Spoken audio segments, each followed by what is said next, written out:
Asseyez-vous.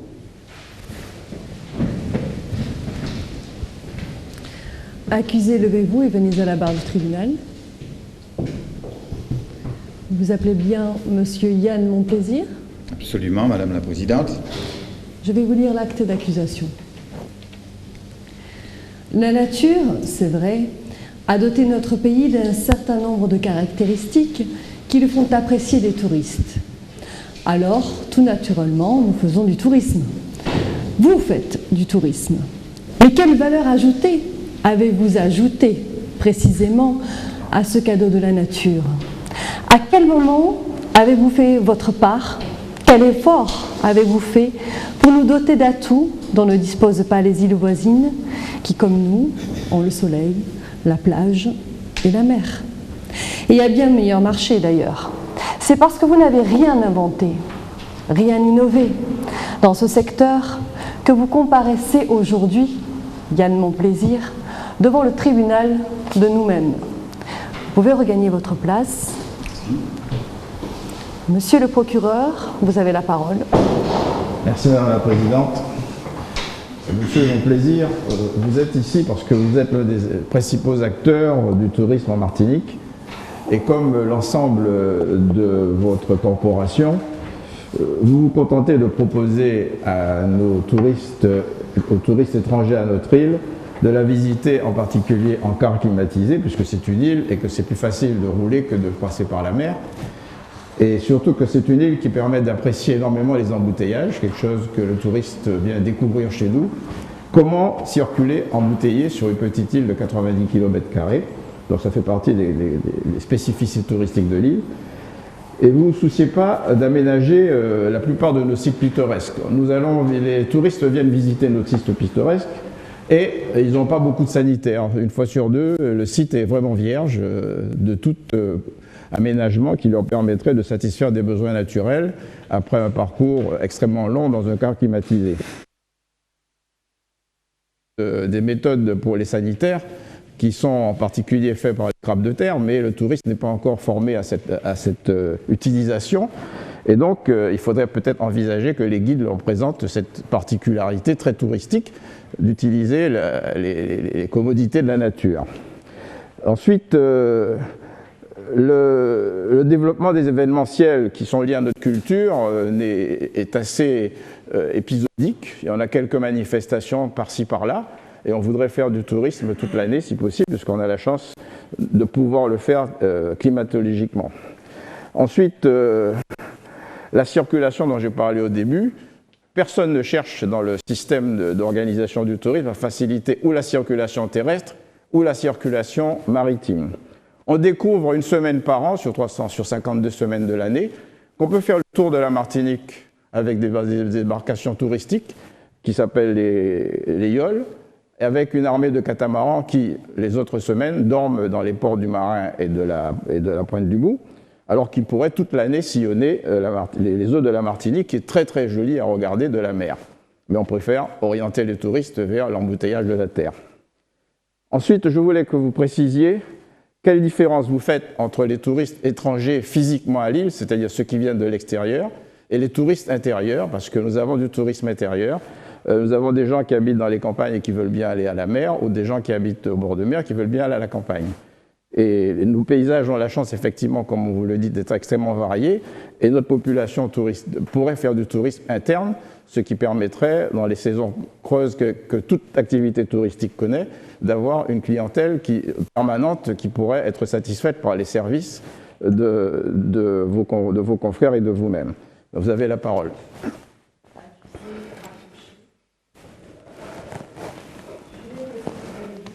À la barre de ce tribunal est l'expression de votre conviction la plus profonde. Ce sera le cas, Madame la Présidente. Vous avez donc la parole. Merci. J'ai noté, Madame la Présidente, dans l'acte d'accusation, que l'on dit « Vous faites du tourisme, nous faisons du tourisme ». J'ai noté déjà dans ce « vous » et « nous » un élément essentiel du débat. Est-ce que nous devons considérer le tourisme comme étant le fruit, le résultat de l'expression d'une volonté collective à laquelle nous nous associons? Dans ce cas-là, il faut utiliser le « nous ». Ou est-ce que nous devons le considérer comme une nécessité quelquefois aux effets positifs, ou que l'on considère quelquefois dont les effets sont négatifs, et dans ce cas-là, on aura tendance à s'exclure et à considérer que c'est l'affaire de l'autre, et on dira, Madame la Présidente, vous faites du tourisme. Quoi qu'il en soit, dans ces deux cas, les professionnels du tourisme se doivent de proposer des projets. Il est évident que les professionnels se doivent de proposer des projets, mais il faut bien poser le problème qui conduit à cette nécessité d'offrir. Et on aura beau faire l'offre la meilleure du monde, si on n'a pas réglé un certain nombre de préalables, je pense qu'on n'aura pas résolu le problème. Est-ce le cas? Je rappelle... Pardon, madame? Est-ce le cas? Ce n'est pas le cas, je le reconnais, et je reconnais dans l'acte d'accusation des éléments qui correspondent, et dans les attaques, entre guillemets, si je puis utiliser ce terme, du procureur, je reconnais des éléments objectifs et des réalités, mais qui existent aussi ailleurs. Alors pourquoi est-ce que cette île qui était l'une des premières à faire du tourisme, à l'époque où quelques îles seulement faisaient du tourisme, la Jamaïque, Porto Rico, et bien avant Barbade, nous étions une destination touristique. Pourquoi est-ce que bien évidemment de façon embryonnaire, mais de cette place de premier de la classe, nous en sommes arrivés à être les derniers? Comment s'est produite cette transition? Elle est, je le crois, pour que nous puissions apporter des solutions, il faut d'abord connaître l'origine des mots. Elle est le résultat et le fruit, ma foi, d'une certaine facilité, et aussi d'un positionnement idéologique. La facilité, elle est née de ce que, à un moment où les autres rencontraient des difficultés matérielles du fait de l'espace économique dans lequel ils évoluaient, eh bien nous étions, nous, dans une situation de transition vers une plus grande forme d'équité et d'égalité qui a conduit à un rattrapage de niveau de vie avec celui de notre métropole, et qui a entraîné, il faut bien le dire, une certaine déconnexion des nécessités liées aux lois de l'économie. Ceci accompagné dans le même temps d'une transition idéologique qui fait qu'il y a eu des positionnements à un moment donné qui ont conduit à un rejet du tourisme. Sans doute inspiré par les mouvements, je ne me prononcerai pas sur leur légitimité, c'est une autre question, sur les mouvements de décolonisation, et sans doute inspiré par l'exemple de l'île de Cuba, qui était une destination touristique essentielle pour les États-Unis, mais qui avait la réputation fondée d'être le lupanar des États-Unis, où on pratiquait la prostitution à la grande échelle et le jeu. Et cette image-là, sans doute, dans un contexte révolutionnaire, avait conduit le gouvernement de l'époque de cette île à dire qu'il ne voulait pas du tourisme. Et comme nos inspirations idéologiques étaient assez parallèles à ce qui se faisait dans cette grande île, à cette époque-là, je suppose, ou je veux croire que c'est un peu là l'origine de ce qui a conduit à ce rejet du tourisme de la part d'une partie de notre élite.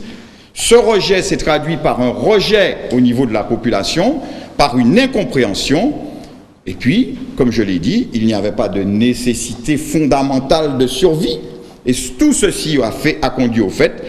Ajoutez à cela qu'il y avait ici une forme de tourisme ou d'investissement dans le tourisme qui était un investissement exogène avec de grandes entreprises dont nous avions besoin, parce que nous avions besoin de cette connaissance et du métier, qui sans doute n'ont pas appréhendé les nécessités et les contraintes sociales comme nous aurions dû, comme nous aurions pu le faire, nous qui avons une connaissance précisément des contraintes. Monsieur le procureur, vous avez une question? Avant d'aller plus loin, vous avez posé un cadre qui, calendairement, ne correspond pas à la réalité. Quand Cuba a été, comment dirais-je, conquis par Fidel Castro, parce qu'il l'a conquis par les armes, c'est à partir de ce moment-là que le tourisme s'est développé en Martinique avec l'Amérique du Nord et les Canadiens. Ça veut dire que nous sommes substitués à Cuba, Et quelle que soit la volonté des politiques de l'époque avec l'idéologie qu'ils pourraient avoir, la population était très contente, en particulier les chauffeurs de taxi, les hôteliers, tous les petits hôteliers, etc., étaient très contents d'avoir des touristes américains et des touristes canadiens qui venaient d'ici. Et ils ne venaient pas de Roissy, parce que pour aller en Martinique, en venant du Canada et de Martinique, ils ne passaient pas par Roissy parce qu'ils ne sont pas idiots. Et donc nous avons perdu cette clientèle il y a une dizaine d'années. Ça faisait 20 ans que Cuba avait été conquis par Fidel Castro. Alors donc ne positionnez pas le déclin du tourisme en Martinique en disant que c'est ça qui l'a fait décliner, alors que c'est là qu'il a augmenté. Ce qui est important, ce n'est pas tant la querelle de chapelle qui consisterait à se situer de manière précise dans le temps. Ce qui me semble fondamental, c'est le constat que l'on peut faire de la non-adhésion de l'ensemble de la population à une activité économique qui, par certains côtés, peut être un petit peu contraignante pour la population et qui nécessite une adhésion collective pour un vrai succès. Et malheureusement, quand certaines positions publiques affichées indiquaient de la part d'un certain nombre d'entre nous le refus, le rejet ou les réserves sur le tourisme, il est certain que ceci s'est traduit aussi au niveau de la population. C'est ce que je voulais dire en tout cas, pour dire que ce débat entre le nous et le vous est fondamental. Alors à mon sens, nous ne réussirons que si c'est nous faisons du tourisme. Alors pourquoi faisons-nous du tourisme? On ne fait pas du tourisme tout simplement parce que la nature nous aurait doté d'un certain nombre d'atouts, même si, Madame la Présidente, vous avez souligné ces atouts, et que, ce faisant, nous aurions une espèce d'obligation, de devoir de faire du tourisme. Notre obligation, elle naît de la nécessité qui est la nôtre, face à nos responsabilités, de donner du travail à nos compatriotes. Et dans quel secteur est-il possible de créer autant d'emplois et y a-t-il un tel potentiel, quel autre secteur que le tourisme?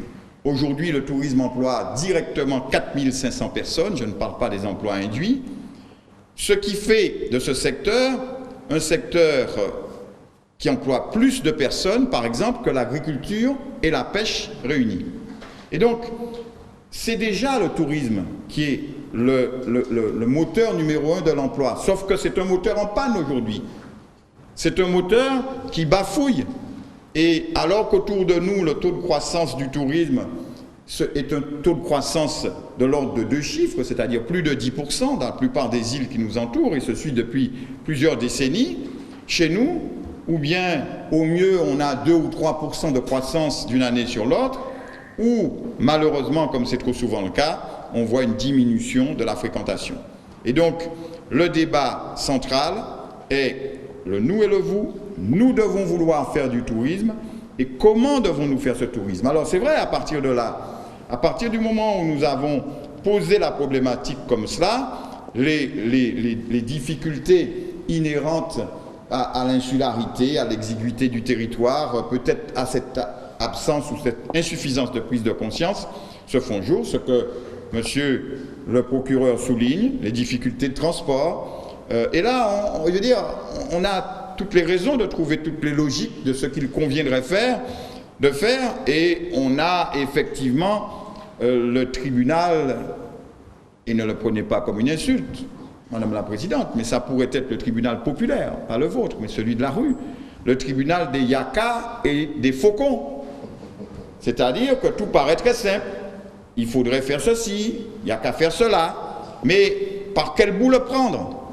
Et à quel moment nous dotons-nous, à travers les moyens que nous mettons en œuvre, des moyens nécessaires? Alors justement, pourriez-vous nous éclairer sur ce sujet? Eh bien, à mon sens, je l'ai dit, il faut d'abord qu'il y ait cette adhésion. Une fois que cette adhésion a été partagée, il faut que les dirigeants définissent le tourisme comme une priorité, ce qui semble être le cas depuis très peu de temps, puisque c'est la première fois, pour la première fois depuis le mois de janvier, que nous avons entendu clairement indiquer que le tourisme était la priorité des axes de développement. Et une fois qu'on a défini cette priorité, il faut se donner les moyens de faire en sorte que cette priorité porte les fruits que l'on est en droit d'en attendre. Alors, ça veut dire quoi? Vous venez de dire que c'est tout récemment que l'on a défini le tourisme comme axe de développement. Le SAR, qui est le schéma d'aménagement régional, 1998, approuvé par le Conseil d'État. Ensuite, le SDAT a décidé de développer le tourisme Soyez bref, monsieur le et procureur. développer le tourisme. Et depuis cette époque-là, on a même fait des projets d'espaces d'aménagement touristique, etc. Et depuis 98-99, on s'est endormi. Procureur. Ça y est, je faisais juste... Voilà, ça y est. On définit... Vous savez, quand vous définissez tout comme étant prioritaire, il n'y a plus de priorité. On a défini à la fois que le tourisme était une priorité, que l'agriculture était une priorité, que la pêche était une priorité, que l'environnement était une priorité, que la culture était une priorité, que le sport était une priorité, que le logement... Vous voulez que je vous égrène, monsieur le procureur, avec tout le respect que je vous dois, toutes les priorités qui finissaient par ne plus en être? 30 secondes. Pour pouvoir vivre sur un pays, tout ce que vous voulez dire, ce ne sont pas des priorités, ce sont des obligations. Et le touriste, c'est un résident temporaire comme nous. Si nous ne mangeons pas, si nous n'avons pas de poisson, si nous n'avons pas d'habitation, comment nous allons vivre? Il faut d'abord pouvoir vivre chez nous avant d'inviter les étrangers à venir visiter. Merci, monsieur le procureur. Oui, certes, mais comment faites-vous pour vivre dans un monde qui est un monde d'échange, qui nous conduit à devoir faire appel à des produits venus de l'extérieur pour, non pas notre survie, car nous n'en sommes plus au stade de la survie. Nous ne sommes pas à l'époque de Robinson Crusoe, où nous pouvons nous contenter de manger des buigots et des racines. Il faut bien concevoir qu'aujourd'hui, d'autres besoins s'expriment. Et ces besoins nécessitent que l'on fasse appel à d'autres productions qui viennent d'autres pays. Pour pouvoir importer ces productions venues d'ailleurs, il faut pouvoir échanger quelque chose avec ces pays. Sinon, ils nous diront, pourquoi est-ce que nous vous enverrons nos 4x4 ou autres téléviseurs écran plat si vous n'êtes pas capable de nous les payer? Et vous nous les payez avec quoi si vous n'êtes pas capable d'échanger avec nous? Et vous échangez avec quoi si vous ne produisez pas de richesse? Et donc, on est dans une économie ouverte, dans une économie moderne. Il faut produire pour pouvoir échanger. Et donc, la base de la production, évidemment, à mon sens, doit être le tourisme. Car notre économie aujourd'hui, contrairement à celle des îles voisines, qui sont des économies confrontées à la nécessité d'un développement endogène, à quelques exceptions près, où il y a des aides extérieures qui viennent compenser ou complémenter, et puis la plupart de ces îles n'ont pas de ressources naturelles, la plupart, si ce n'est quelques-unes qui ont des matières premières, en tout cas, elles sont confrontées à la même problématique. Et devant la même problématique, dans un espace géographique malgré tout étendu, avec des îles grandes et des îles petites, avec des îles dotées d'un système libéral ou quasi ultra-libéral, comme Barbade, ou en tout cas très libéral. Ce que je conclus, c'est que tout simplement, quel que soit le système sur lequel on s'appuie, on constate qu'il faut développer le tourisme et que si le tourisme est développé, il faut que ce soit une priorité. Et si ça doit être une priorité, il faut faire en sorte que ça en soit vraiment une et qu'il y ait l'adhésion de tout le monde pour réussir. Très bien, vous pouvez regagner votre place. Merci. Je vais maintenant appeler le premier témoin à la barre du tribunal, Monsieur Gilbert Marireine. Madame la Présidente, Monsieur le procureur, accusé, bonjour. Bonjour. Donc, on parle de priorité. Moi, quand je vois le ponton tout neuf de Fort-de-France, c'est une priorité. Mais c'est une priorité qui a conclu à la désertion totale des bateaux parce que le quai est trop cher. Donc, il y a priorité, d'accord, mais il y a une façon d'accéder à ces priorités. Moi, je tiens à tirer mon chapeau parce que investir dans le tourisme en Martinique actuellement, c'est une vraie aventure. Donc moi, ce qui m'intéresserait, on ne va pas débattre du passé, on va analyser le présent et je voudrais savoir qu'est-ce qui vous motive, qu'est-ce qui vous pousse et quelle force vous donne les moyens de continuer à lutter dans dans un milieu qui est fait que d'adversité. Donc, où est-ce que vous trouvez la motivation pour combattre, créer des emplois et vous battre pour une île qui ne fait que couler? Dans le domaine du tourisme. On s'est bien compris. Très bien, je vous remercie. J'appelle maintenant à la barre notre témoin, Monsieur Franz Petricien.